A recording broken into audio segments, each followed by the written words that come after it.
جنہوں نے چھوٹی سی عمر میں کویت سے مستقبل انقلاب کا کام شروع کیا. الحمدللہ تعالیٰ 6 سال پہلے رب تعالیٰ نے TP4 کی بہنوں پر ہم سب پر اپنی رحمت کی اور وہ یہاں تشریف لائی. میں نہایت ادب کے ساتھ دعوت دوں گی کشتہ عشق مصطفیٰ صلی اللہ علیہ وسلم ہم سب کی نہایت محترم صدر نہایت حکام جو میں نہیں گھر کا TP4 واحد مصد احترام مسز حسن اختر راجہ صاحبہ. نعرہ تکبیر. ویسے جتنی میری آواز ہے اتنی آپ لوگوں کی آواز نہیں ہے.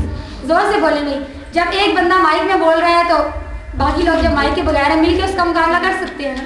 زور سے بولیں گے. نعرہ تکبیر. نعرہ رسالت. نعرہ حیدری. نعرہ غوثیہ. انقلاب انقلاب انقلاب لائیں گی مجدد راستگی مصطفیٰ کی ہے کلی. واجب الاحترام صدر واجب الاحترام جمع لیگ حلقہ TP4 مسز حسن اختر راجہ صاحبہ.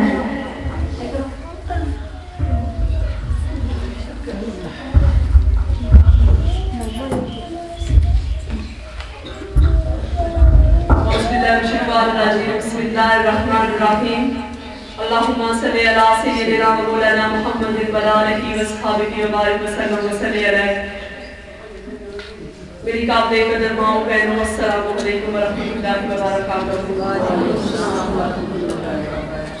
میں اپنی تنظیم وومن لیگ تحریک مناظر گراف TP4 کی جانب سے آپ سب کو اس سیدہ زینب کانفرنس میں خوش آمدید کہتی ہوں. اللہ تبارک تعالیٰ آپ کا اس محفل پاک میں آنا اور ہمارا اس محفل پاک کو منانا اپنی بارگاہ علی میں منظور قبول فرمائے. آمین. اور ہمارے گناہوں کی معافی فرمائے.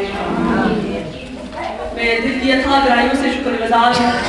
سکھوں سے جو میری بہنیں تشریف لائیں، پنجران سے جو میری بہنیں تشریف لائیں، ناٹا سے جو تشریف لائیں، پنگالی کھینگر سے، پنگالی گجر سے، نتیال سے، جاتلی سے. اللہ تعالیٰ آپ کا اتنے دور سے آنا اپنی بارگاہ علی میں منظور قبول فرمائے.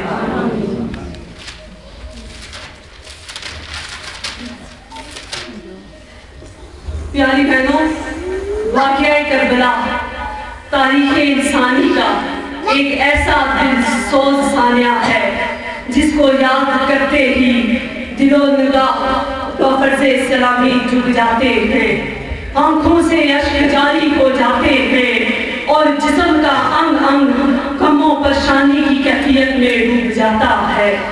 اور اہل بیت سے محبت کا دم بھرنے والا شخص ایک لمحے کے لیے ضرور سوچتا ہے کہ واقعہ کربلا کو مخصوص ایک یاد سمجھ کر سال میں 10 دن ہی نہ منایا جائے بلکہ اس عمل کو حال اور حقیقت میں بدل دیا جائے، اسے حقیقی زندگی کے طور پر منایا جائے اور اس نسبت و قدرت کو اپنا اوڑھنا بچھوڑنا بنایا جائے.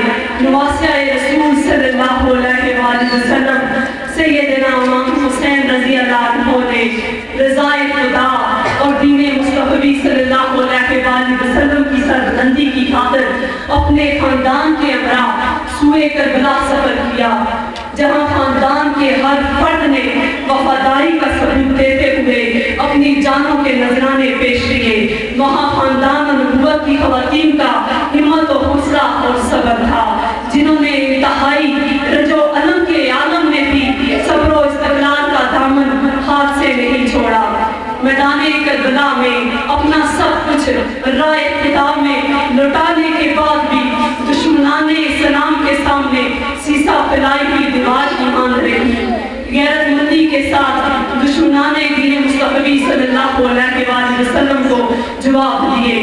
ان عظیم خواتین میں وہ ہستی جن کو کربلا کی شیر دل خاتون کے نام سے یاد کیا جاتا ہے، وہ زینب بنت علی رضی اللہ عنہا ہے، جو شجاعت، بہادری، عبادت اور پارسائی میں اپنے والد حضرت علی مرتضیٰ رضی اللہ عنہ اور والدہ حضرت فاطمہ الزہرا رضی اللہ عنہا کے مشابہ تھیں.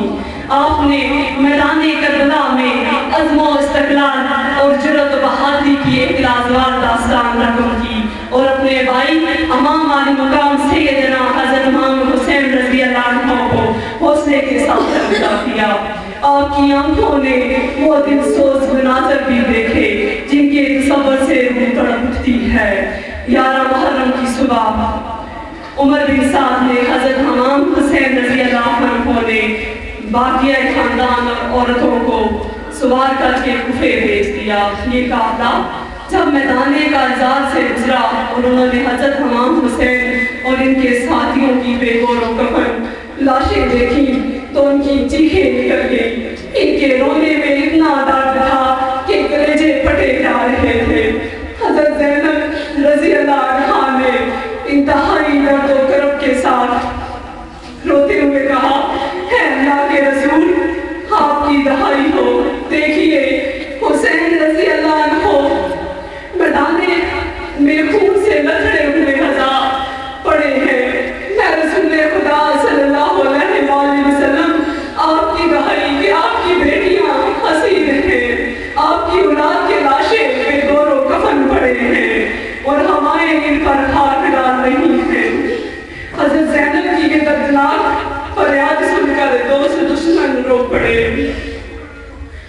حضرت عبداللہ ابن عباس رضی اللہ تعالیٰ عنہ روایت کرتے ہیں کہ میں رسول صلی اللہ علیہ وآلہ وسلم کو خواب میں دیکھا، آقا علیہ السلام کا سر انور اور چہرہ مبارک گرد سے آلودہ ہے۔ آقا علیہ السلام کے ہاتھ میں ایک شیشی ہے، اس شیشی میں خون ہے۔ میں نے عرض کیا یا رسول اللہ صلی اللہ علیہ وآلہ وسلم یہ خون کیسا ہے؟ فرمایا ابن عباس یہ حسین اور اس کے صحابہ کا خون ہے، میں ابھی کربلا سے آ رہا ہوں۔ کربلا سے یہ لٹا پٹا قافلہ روانہ ہوا تو بشر رسالت صلی اللہ علیہ وآلہ وسلم کے پھولوں کو ابن زیاد نے قید میں رکھا اور پھر سوئے دمشق قافلے کو روانہ کیا۔ پورے قافلے میں صرف ایک مرد حضرت امام زین العابدین بچ گئے، وہ بیمار تھے۔ شہزادیاں اور سیدہ کائنات کی صاحبزادیاں تھیں۔ آقا صلی اللہ علیہ وآلہ وسلم کے گلشن کی کلیاں تھیں۔ یزیدی لشکر کے پاس پانی ختم ہو گیا، انہوں نے قافلہ روک دیا۔ سخت دھوپ تھی، سیلاب تھا۔ یزیدی لشکر کے سربراہ نے خیمہ نصب کر دیا، خود بیٹھ گیا۔ سیدہ سکینہ درخت کے سائے پر ریت کا سرخانہ بنا کر لیٹی ہوئی تھی۔ جب پانی آیا تو قافلہ چل پڑا اور سیدہ سکینہ وہیں سوئی رہ گئی۔ امام علی مقام کا سر انور مبارک جس شخص کے نیزے پر تھا، اس کے ہاتھ سے نیزہ چھوٹ گیا اور زمین میں گر گیا۔ انہوں نے کوشش کی کہ اس نیزے کو اکھاڑ کر آگے چلے۔ نیزہ ایسا چلا کہ اس کی پوری طاقت کے باوجود امام حسین کے سر انور کو آگے نہ لے جا سکے۔ اس نے اور لوگوں کو بلایا مگر امام حسین علیہ السلام کا سر انور جس نیزے پر تھا وہ آگے نہیں چلا، وہ پریشان ہو گئے۔ سیدنا زین العابدین کے پاس گئے، کیا ماجرا ہے؟ آپ کے بابا جان آگے نہیں چل رہے۔ ان کی آنکھیں آبدیدہ ہو گئی۔ وہ اپنی پھوپھی سیدہ زینب کے پاس گئے، عرض کیا پھوپھی جان اونٹوں کے بجاوے میں شہزادوں اور شہزادیوں کو گننے لگتا ہے، بابا امام حسین کا کوئی شہزادہ یا شہزادی رہ گئی ہے۔ سر انور آگے نہیں چلتا، ایک ایک کا نام لے کر چل کیا، لیکن جب سیدہ سکینہ